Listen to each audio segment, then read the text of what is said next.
this is Jeannie at Trendy, and today I'm going to show you how to make this wreath. We use a 24-inch work frame, some 10-inch denim mesh, and we use the curly technique. We use this potted Gerber daisy, and I'm going to show you how to make this 3-ribbon bow. All the supplies came from Trendy, and we'll post those numbers for you. Okay, let's get started.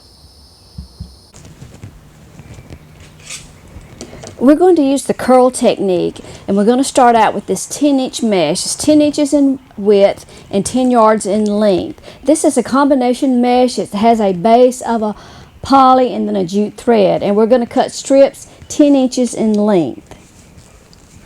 It doesn't matter if you cut your mesh with a rotary cutter or scissors, it's going to ravel. When we get the curls attached, we are going to spray them with a sprayed adhesive to help reduce the raveling, but you're just not able to stop all of it. But we take the mesh, cut it in the 10-inch lengths, and then we're going to the mesh will just kind of naturally start to roll up. And we're going to go ahead and roll that mesh up till we have a curl like that, and we're going to take that cut edge of the mesh and hold it to the bottom and pinch it in the center. We're going to make a cluster of 3 curls like this and attach to the work wreath. I'm just going to put a clip around that curl for right now. This is a 24-inch work wreath. And on the 24-inch work wreath, the widest ring measures 15 inches across. But with the addition of your materials, you'll come out with a wreath that measures anywhere from 24 to 30 inches in width. So we're going to make another curl. If you've got somebody else working with you that can hold these as you roll them up, that's good. Sometimes you can kind of stick them between your fingers there. But you want a cluster of 3 curls. So you pinch those in the middle with your cut edge down. And then you can kind of lay your curls on top of each other, but you can kind of lay them at an angle so that you have a cluster of 3. And then just open a twist. We're going to start on the outside. Just open the twist and pull the cluster of 3. And then just give your twist a couple of turns. Now, if this is the only thing that you're going to put on the wreath, you could do 3 or 4 turns. If you're going to add something else, which we might, we're just going to do a couple of turns for now. And then we're going to go all the way around the wreath with a cluster of 3 curls in each twist. There's a wreath after we've gone all the way around the outer ring with 3 layers of curls. Now we're going to move to the inner ring and do a cluster of 3 curls in the same manner. We've already cut up 1 roll of mesh. We will have to cut into the second roll of mesh to finish, but you should have some left over, and you can always use that to fill in any gaps or anything if you need to.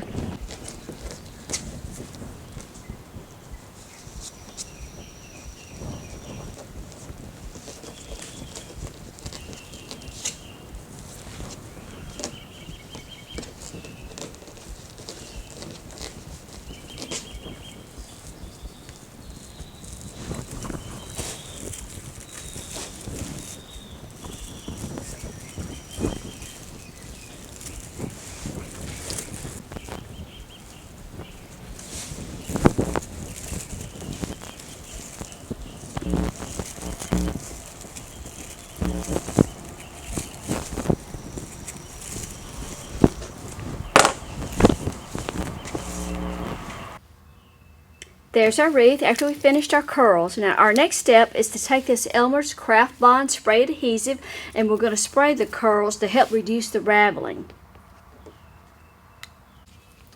This is a messy procedure, so I'm just going to show you a couple of, I'm going to spray a couple of curls, and then I'm going to take it outside to finish.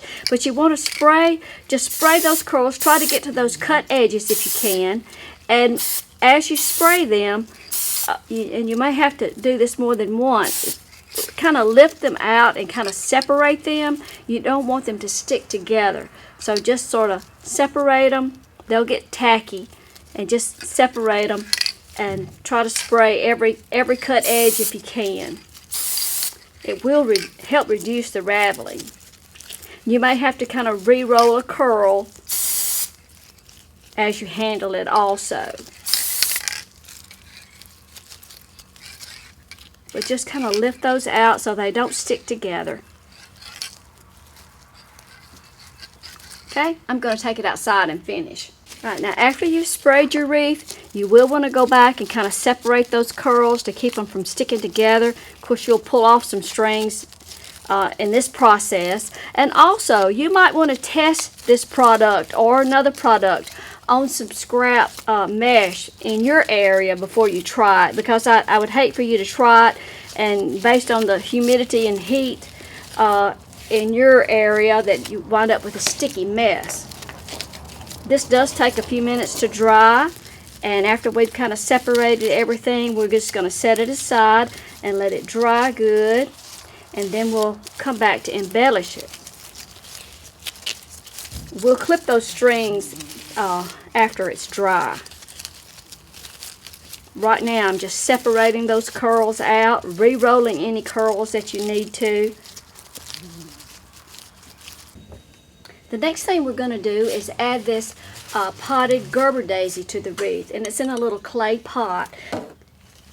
The next thing we're going to add to our wreath is this potted Gerber daisy. Now this is a ceramic-like pot, and it's a little bit heavy, but it probably doesn't weigh more than 1.5 pounds.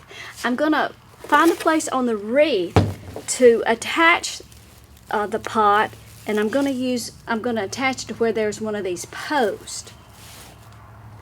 I'm going to attach it also where the tallest of the flowers is on the back. So we'll position it something like that. So I'm going to have to attach it around the neck of the pot, and then I'll also probably have to attach a couple of the stems so that the flower doesn't fall out this way. I put together 3 chenille stems to have a piece long enough, and the problem I've run into is when, regardless of how tight you twist the chenille stem on there, it will still slip down. So I'm going to put it on there. I've got my tallest flower to the back, and go ahead and tighten it as best I can. And then I'm going to take some tape. You could use some hot glue, but I'm not going to put hot glue on this, because when I'm done with this wreath, I'll take it apart and do something else. But you can see how that just, if you had something elasticized, would be good.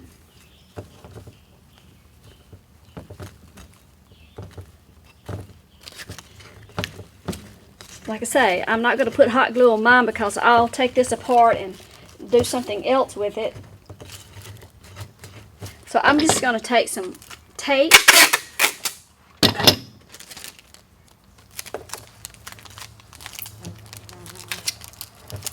just to help hold that chenille stem in place. Of course, I'm going to cover that up with some ribbon.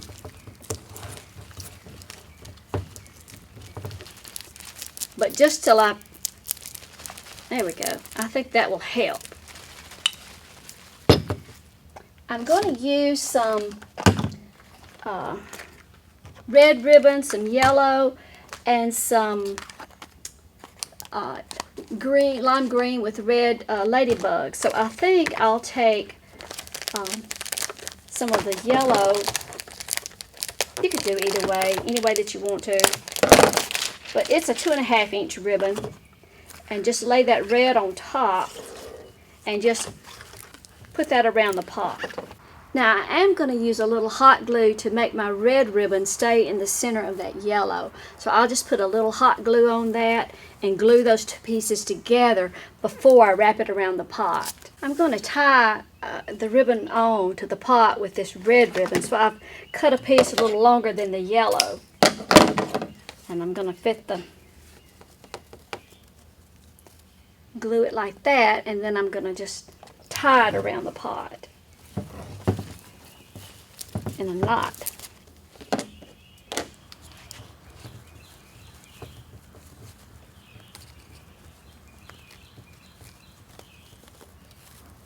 Back is a little messy, but that won't really show.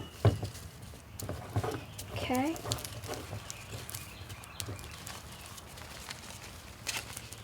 And like I say, I think this would be easier if you use a little hot glue on it.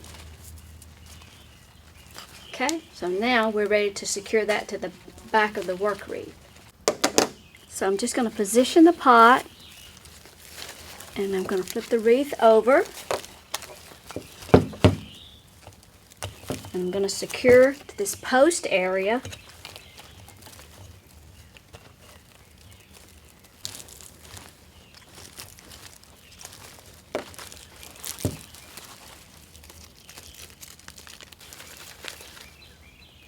And then I'm going to take another chenille stem and maybe attach it to these stems from the back. I don't want to pull those out of the styrofoam.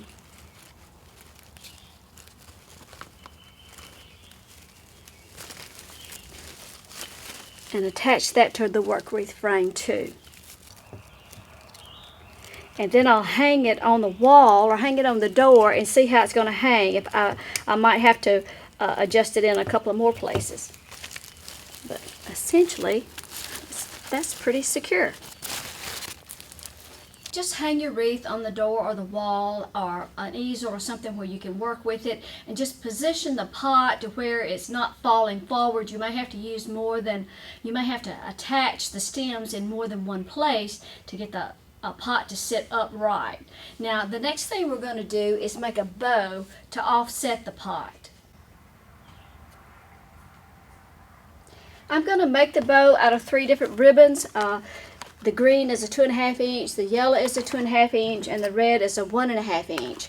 I'm going to use the Gebera. Now this is a Gebera. You can get these at Walmart, but the Gebera is just this plastic piece.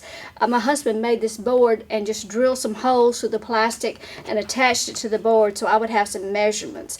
This ribbon holder comes from the Pro bow maker, and we sell those on the website. I'm going to use it to hold my ribbon. And since my red is the narrow and will be my top ribbon, it's going to go on the first spool holder and come off to the right. And then the yellow. And then the ladybug.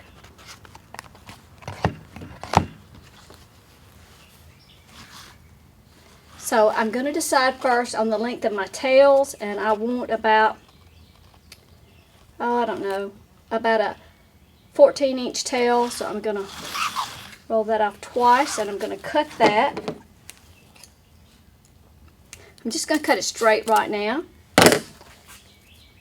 I'm going to have the right side of my ribbon up. And that's the first thing that's going to go in my Gebera. I'm just going to push that down and bring those tails to the front. And just get them out of the way. And then I'm going to start making my ribbon, making my bow. So I take all 3 layers with the right side up. I cut my arm, just have to look over that. And I got a tail of about 3 inches on this side, and I pushed that ribbon down. Now you always have to work with the right side up of your ribbon. So I'm going to give that a twist. And I'm going to come out to my 12-inch mark. I'm going to make about a 12-inch wreath bow. So come out to the 12.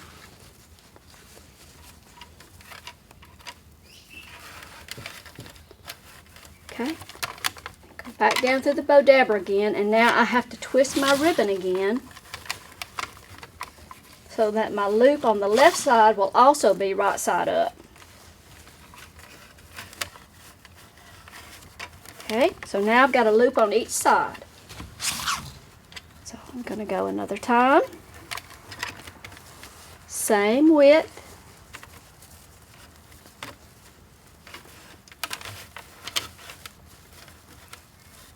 Okay. Twist my ribbon, bring the right side up again.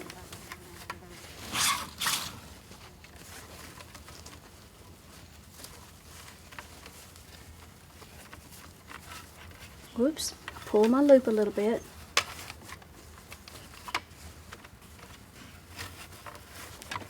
Okay, I'm going to make one more loop on each side. So twist my ribbon, bring the right side up. This bow can get kind of bulky. Have a little tool that you can thread through there and push that down a little bit. Twist my ribbon.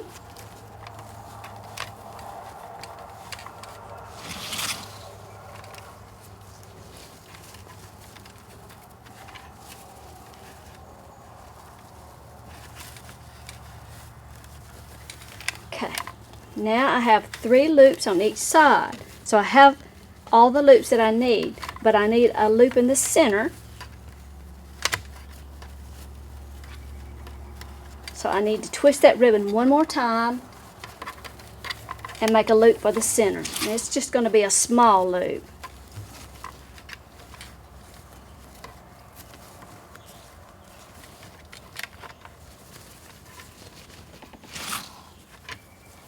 Okay.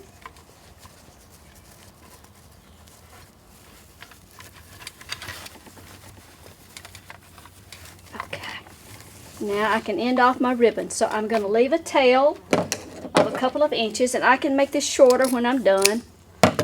But I'm going to do that to get my ribbon cut. I'm going to scrunch it down again. So we've made our ribbon from the bottom up, so I need to keep it stacked just like that. I'm going to take a zip tie and I'm going to ease it up off the board, keeping everything in place. You can see how it's all stacked up.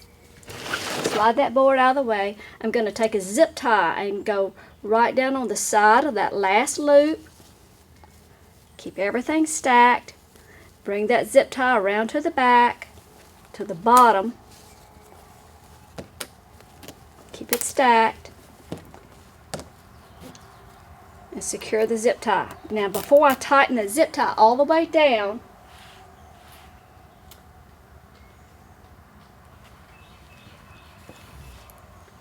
I'm going to take a chenille stem, slide under that zip tie, so I'll have something to secure my bow to the wreath with. And now I'm ready to tighten that zip tie, making sure everything is still stacked up. And I'm going to pull that as tight as I can. Okay. I'm going to clip off that end of the zip tie with the wire cutters. So now I have my bow secured with the zip tie, and I have the chenille stem to attach it by. Right side up, my tail's to the front, and that's my short end where I started, and I may clip that shorter in a little bit, and there's my short end where I stopped. I'm going to clip that shorter, but not right now. The first thing I'm going to do is just fluff out my ribbon. I'll just start with the bottom loop. Just fluff that out, pull maybe the yellow ribbon to the top and the green to the bottom. I'm going to go to the opposite side and do the opposite thing. I'm going to pull the green to the top and the yellow to the bottom. This is all wired ribbon, so it's easy to shape. And then I'm going to go to the next loop and I'm going to do the opposite thing. I'm going to pull the green to the top and the yellow to the bottom. And then go back to the other side.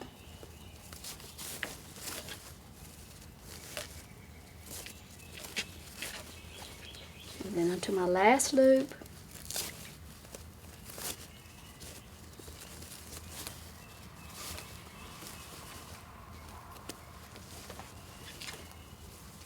And then you just shape your ribbon to get your bow the way you want it to look. Now then, once you've got your bow shaped, you can come back to that ending place and cut that end off shorter, closer to your zip tie. Don't cut it off so close that your bow may slip out. And then just kind of press that knot over to cover up that raw edge. And then you can also take that starting tail and cut it shorter.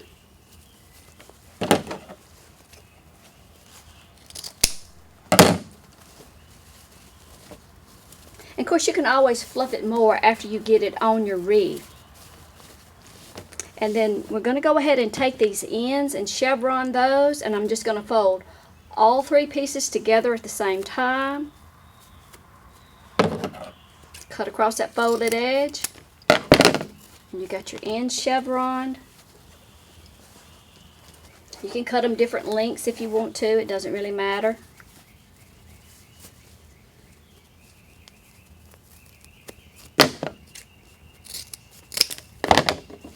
Okay.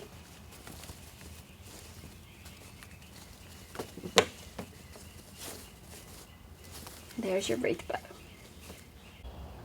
Well, there's our wreath after we finished it. It measures about 26 inches in diameter. I think it turned out great. You've got enough ribbon left over. If you wanted to put in some ribbon strips, you could. I like it the way it is myself. I think I'll use this on my back door.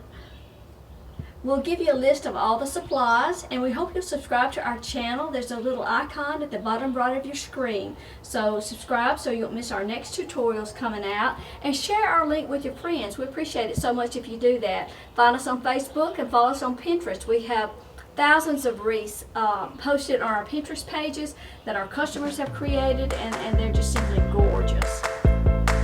Thanks for dropping in. We'll see you next time. Bye-bye.